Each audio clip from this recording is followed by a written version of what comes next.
सर्वांना नमस्कार. स्वागत आहे तुमचं सावीज लाईफस्टाईलच्या व्लॉग्समध्ये. सगळ्यात आधी तर तुम्हा सर्वांना विजयादशमी दसऱ्याच्या खूप साऱ्या शुभेच्छा. तर हा व्लॉग खरं तर कालचा आहे. आम्ही गडिंग्लजलाच होतो आणि गावी यायचं होतं म्हणून मग हे छान असं झेंडू आणि आंब्याच्या ह्याचं पानांचं तोरण बनवलं. ह्याचा फुल व्हिडिओ व्लॉग चॅनलवरती माझ्या अपलोड आहे, नक्की बघा. खूप छान झालेलं तोरण. त्याच्यानंतर गावी यायचं होतं आणि आईंचा बड्डेसुद्धा होता आणि घरी केकचं साहित्यसुद्धा पडून तसंच होतं. म्हटलं बनवूनच टाकूयात केक घरीच विकत घेण्यापेक्षा.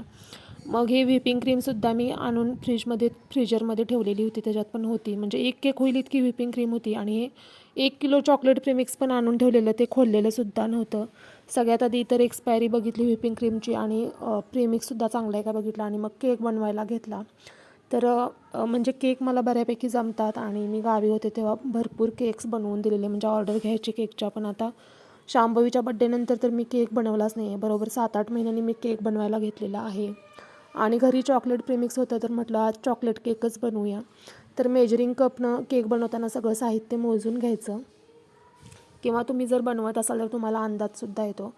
तर हा जो मोठा कप असतो, ह्या मोठा कपाने जर 1 कप प्रीमिक्स घेतला तर अर्धा किलोचा केक बनतो. म्हणजे 1 कप प्रीमिक्स आणि 1 कप व्हिपिंग क्रीम घेतली ना तर अर्धा किलोचा केक बनतो. त्याच्यानंतर हे चॉकलेट इसेन्ससुद्धा आणून ठेवलेलं, खोललेलंसुद्धा नव्हतं, नवीनच होतं. म्हटलं आज त्याचं ओपनिंग करूया. तर चमचा कसाला घाण करायचा म्हणून मग मी इसेन्ससुद्धा असंच वरून टाकलं अंदाजे. त्याच्यानंतर बॉटलमध्ये तेल काढायचासुद्धा कंटाळा आलेला, मग चमच्याने असं ह्या कॅनमधूनच तेल टाकलं प्रीमिक्समध्ये. आता इथं इसेन्स आणि मी तेल टाकलेलं आहे प्रीमिक्समध्ये. आता ह्याच्यामध्ये थोडं थोडं पाणी टाकून आपल्याला बॅटर बनवून घ्यायचं आहे. खरं तर आपण जेवढं प्रीमिक्स घेतो त्याच्या निम्मं किंवा त्याच्यापेक्षा थोडंसं जास्त आपल्याला पाणी लागतं. तर इथं मी मोजून म्हणजे 1.5 कप प्रीमिक्स घेतलेलं, मग 1/4 कप आधी पाणी घेतलं. पण मला बॅटर थोडंसं घट्ट वाटलं म्हणून मग मी आणखीन थोडंसं पाणी टाकून हे बॅटर केकचं बनवून घेतलेलं आहे. तुमच्या इथं जर असे प्रेमिक्स वगैरे मिळत असतील तर केक बनवणं काहीच अवघड नाही आहे. मी तर असे प्रेमिक्स आणूनच घरीच केक बनवते. आमच्या घरी कुठलाही बड्डे असो किंवा ॲनिव्हर्सरी वगैरे असो. त्याच्यानंतर इथं एक भांडं घेतलेलं आहे, तेलानं ग्रीस केलेलं आहे. त्याच्यात थोडंसं गव्हाचं पीठ किंवा मैदा टाकायचा आणि मैद्यानेसुद्धा त्याला ग्रीस करून घ्यायचं. आणि इथं आपलं केकचं बॅटर जे आहे ते बनवून घेतलेलं आहे प्रीमिक्सपासून. आणि अशी रिबनसारखी कन्सिस्टन्सी पाहिजे बॅटरची, म्हणजे केक व्यवस्थित असा स्पंजी होतो, घट्ट होत नाही किंवा मऊसुद्धा होत नाही. त्याच्यानंतर आता बॅटर पूर्ण भांड्यात टाकलं, थोडंसं असं सेट करून घ्यायचं प्रीमिक्स. गॅसवरती इथे एक मोठं भांडं ठेवलं आहे, त्याच्यामध्ये भांडी ठेवायचं स्टँड ठेवलेलं होतं आणि ताट ठेवून एक 5 मिनटं प्रीहीट करून घ्यायचं भांडं, म्हणजे केक पटकन बेक होतो. ओव्हनची सुद्धा गरज नाही आहे. 40 ते 45 मिनटात लो टू मिडियम फ्लेमवरती आपला केक व्यवस्थित बेक होतो. तर व्हिपिंग क्रीम फ्रीजरमधून काढलेली, पण ह्या बॉक्समध्ये वितळायला बराच वेळ लागेल म्हटलं. आणि मग या एका बाउलमध्ये व्हिपिंग क्रीम मी पूर्ण काढून ठेवली, म्हणजे पटकन ती वितळेल. आणि व्हिपिंग क्रीम वितळल्याशिवाय ती फेटणंसुद्धा चुकीचं आहे, कारण व्यवस्थित फेटली जात नाही. त्याच्यामुळे थोडीशी व्हिपिंग क्रीम वितळली ना की नंतरच फेटायची. तर अर्धा 1 तासामध्ये इथं व्हिपिंग क्रीमसुद्धा पातळ झाले, पाहू शकताय. आणि इथं केकसुद्धा मी चेक केला तर अजून 5 मिनटं लागणार होती. मग केक परत अजून लो टू मिडियम फ्लेमवरती 5 मिनटं मी बेक करून घेणार आहे. तर ब्लेंडर तर धूळ खात पडलेला 7-8 महिने, त्याला आज कामाला लावलं, व्हिपिंग क्रीम फेटून घेतली. तर बरेच दिवसानंतर केक बनवत होतो, कंटाळा तर खूप आलेला. पण म्हटलं चला आता प्रीमिक्स वगैरे सगळं साहित्य आहे तर विकत कशाला आणायचं, म्हणून मग बनवायला घेतली. आणि व्हिपिंग क्रीम पाहू शकता 5 मिनटं फेटायची. बाऊल उलटा केला तरीसुद्धा व्हिपिंग क्रीम खाली वगैरे पडत नाही, म्हणजे आपली व्हिपिंग क्रीम तयार आहे. आणि खरं सांगू का, केक बनवायचं म्हटलं तर इतकी भांडी घाण होतात ना, काय विचारू नका. तर ब्लेंडर पहिल्यांदा गुंडाळलं आणि त्याला बॉक्समध्ये ठेवून दिलं. त्यालासुद्धा क्रीम थोडीशी लागलेलीच फेटताना. आता इथं मी केक थंड करून लेअरसुद्धा टाकलेले आहेत. त्याचा व्हिडिओ करणं शक्य झालं नाही, कारण शांभवी स्कूलवरून आलेली, मला काहीच करू देत नव्हती. त्याच्यात तिला ह्या केकचा बेससुद्धा खायचा होता आणि क्रीमसुद्धा ती प्लेटमधून थोडी खायला घेऊन गेलेली. आता बेससुद्धा मी थोडासा कट करून तिला खायला दिलेला आणि आता व्हिपिंग क्रीम घेऊन ती खात बसलेली. आता ती तिकडं गेले, म्हटलं थोडासा व्हिडिओ काढूया डेकोरेशनचा. तर अशा प्रकारे म्हणजे केकचं सगळं साहित्य आहे माझ्याकडे. स्पॅच्युले वगैरे जे केक बनवायसाठी आहेत ना ते पूर्ण मी घेतलेले होते. जेव्हा गावी मी असताना केकच्या ऑर्डर घ्यायचे तेव्हाच माझ्याकडे हे सगळं साहित्य होतं आणि तेव्हा भरपूर केक बनवलेले.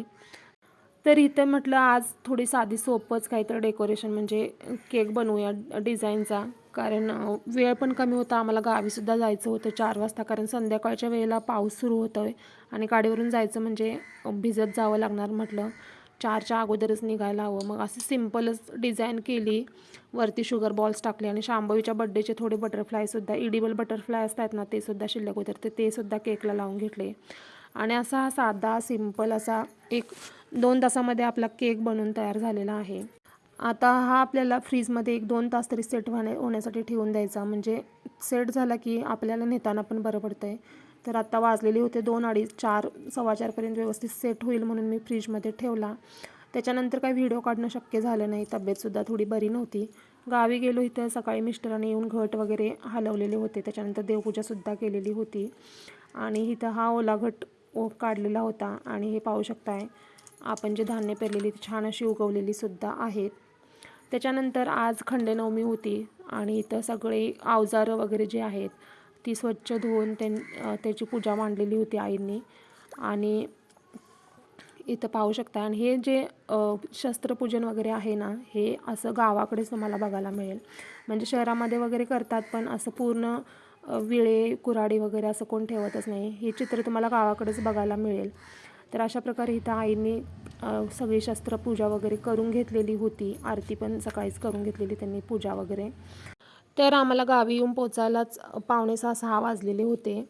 मग काय आल्यानंतर देवाला नमस्कार वगैरे केला, स्वयंपाक आवरला आणि सगळ्यात शेवटी इथं मी भाकरी बनवायला घेतली. आणि गावाकडे तर इतकी थंडी होती काय विचारू नका, अगदी म्हणजे हिवाळ्यासारखं गारठं पडलेलं आहे. त्याच्यात पाऊस पण थोडाफार चालूच होता.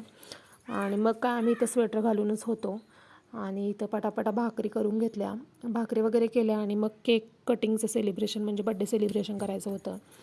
तर बड्डे सेलिब्रेशन करताना इथं मॅडमांना आमच्या फोटोग्राफीचा खूप शौक आहे बरं का. तिला आईचे वगैरे फोटो काढायचे होते आणि त्याच्या अगोदर तिला केक खायचा होता म्हणून ती रडून गप्प बसलेली. मग तिला असं मोबाईल दिला फोटो काढायसाठी. त्याच्यानंतर मग ती काय केक कापायला मध्ये बसायला तयार नव्हती. मग शेवटी अशी बसली आणि थोडा थोडा केक खाणं हळूहळू तिचं चालूच होतं. मग तिला म्हटलं शंभो करूया, चल आईना ओवाळायचं सुद्धा होतं. मग काय आमच्या लाडूबाईचं आवडतं काम आहे हळदी कुंकू लावणं आणि आरती वगैरे करणं. तर अशा प्रकारे आईंचं औक्षण वगैरे आम्ही करून घेतलं दोघींनी. आणि मग काय केक कटिंगचं काम चालू झालं.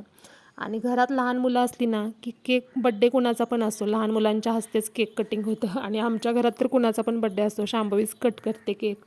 तर शांभवीनं केक कट केला आणि तिला केक कधी खातो असं झालेलं. घरातून तर ती गडिंगला जोरून व्हिपिंग क्रीम आणि केक खाऊन आलेली, तरी पण तिला अजून केक खायचा होता. आणि मग काय अशा प्रकारे तिने केक कट केला आणि सगळ्यांना भरवला आणि तिनं पण मग बसून खाल्ला एका प्लेटमध्ये घेऊन. तर असा होता आमचा दिवस. व्लॉग कसा वाटला कमेंटमध्ये कळवा. आणि व्लॉग्स आवडत असतील तर चॅनलला लाईक, शेअर आणि सबस्क्राईबसुद्धा करा. आपण पुन्हा भेटूयात एका नवीन ब्लॉगमध्ये. तोपर्यंत टाटा, बाय बाय.